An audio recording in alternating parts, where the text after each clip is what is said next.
फिक्र में अब खबरों का अगला पड़ाव हरियाणा है, जहां चुनाव प्रचार थम गया। लेकिन प्रचार के आखिरी दिन और आखिरी घंटे तक नेताओं का हृदय परिवर्तन सुपरसोनिक रफ्तार से होता रहा। यह बड़ा रोचक और आश्चर्यजनक है। आश्चर्यजनक इसलिए क्योंकि पाला बदल का यह खेल 1 घंटे में हो गया। हम इसे 1 घंटे और उससे जुड़ी 2 तस्वीरों की इनसाइड स्टोरी आपको दिखाएंगे। पहले आप राहुल गांधी का यह मंच देखिए। राहुल की जनसभा का यह दृश्य हरियाणा के महेंद्रगढ़ का है, जहां आपको उनके अलावा अशोक तंवर दिख रहे होंगे। ये वही अशोक तंवर हैं जो कुछ घंटे पहले तक बीजेपी के नेता थे, कमल के लिए वोट मांग रहे थे, लेकिन अब उनकी घर वापसी हो चुकी है। वैसे उनकी कितनी घर वापसी होगी अपने आप में इंटरेस्टिंग है। 4 पार्टियां में वो शामिल हो चुके हैं। खैर, राहुल गांधी की मौजूदगी में उन्होंने हाथ जोड़े और कांग्रेस का दामन फिर से थाम लिया। अब ये 2 तस्वीर देखिए जो आज दोपहर की है। स्क्रीन में बाईं तरफ जो अशोक तंवर दिख रहे हैं वो दोपहर 1:45 तक बीजेपी के लिए वोट मांग रहे थे, और स्क्रीन में दाईं तरफ जो अशोक तंवर दिख रहे हैं वो कांग्रेस के लिए अपील कर रहे हैं। 1:45 बजे वो नलवा विधानसभा क्षेत्र में बीजेपी उम्मीदवार को जिताने के लिए रैली कर रहे थे, नायाब सिंह सैनी की सरकार बनने की भविष्यवाणी कर रहे थे। लेकिन 2:52 पर यानी 3 बजते बजते वो महेंद्रगढ़ में राहुल गांधी को नमस्कार करने पहुंच गए। अभी 8:45 बजने वाले हैं, अभी कहां है वो। खैर, हरियाणा में बीजेपी को इतना बड़ा झटका कैसे लगा? प्रचार के आखिरी वक्त में कैसे अशोक तंवर का मन बदल गया? इन सवालों का जवाब जानने से पहले थोड़ा सा बैकग्राउंड देखते हैं। इंटरेस्टिंग है।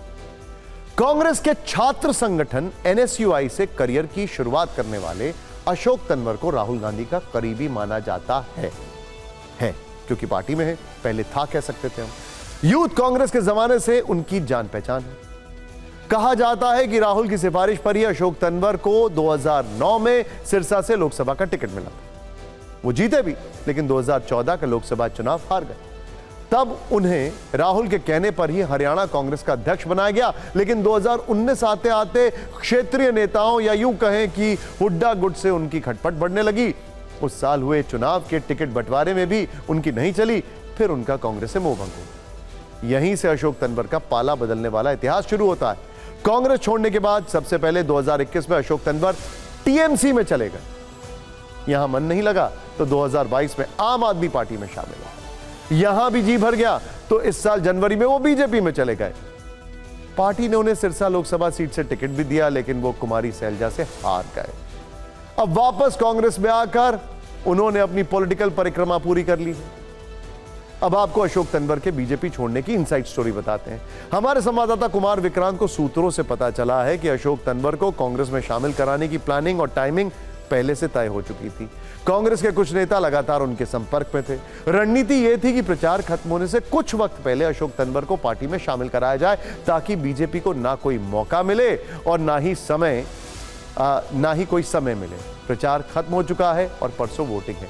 सूत्र यह भी बता रहे हैं कि अशोक तंवर को लाकर कांग्रेस ने बीजेपी के उस नैरेटिव का काउंटर किया है जिसके तहत कांग्रेस को एंटी दलित बताया जा रहा था। दरअसल सैलजा हुड्डा के बहाने सीएम नायाब सिंह सैनी समेत बीजेपी के कई नेता कांग्रेस को दलित विरोधी बताने में जुटे थे। ऐसे में दलित नेता अशोक तंवर की घर वापसी करवाकर कांग्रेस ने संदेश देने की कोशिश की है कि पार्टी में दलित नेताओं का कितना सम्मान है।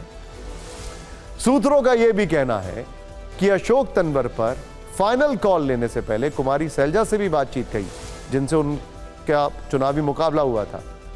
उनकी भी इस पर सहमति थी। दोनों दलित नेता हैं और दोनों ही सिरसा में एक दूसरे के खिलाफ चुनाव लड़ चुके हैं। वैसे आपने आज सुबह देखा होगा जब कुमारी सैलजा 10 जनपद पहुंची थी, कहा जा रहा है कि सोनिया गांधी और राहुल गांधी से मुलाकात में अशोक तंवर की घर वापसी को लेकर भी चर्चा हुई। फिर दोपहर 3 बजते बजते हरियाणा में सीन बदल गया। वैसे राहुल गांधी के मंच पर अगर आपने गौर किया हो तो अशोक तंवर भूपेंद्र सिंह हुड्डा को नमस्कार करते दिखे।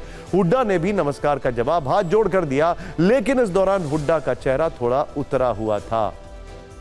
माना जाता है कि हुड्डा खेमे से उनकी नाराजगी थी। 2017 में हुड्डा समर्थकों पर अशोक तंवर की पिटाई का भी आरोप लग चुका है।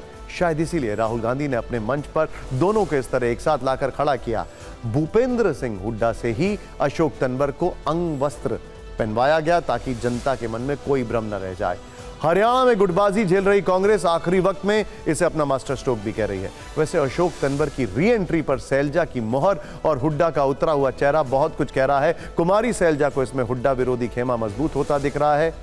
दोनों दलित समुदाय से ही आते हैं।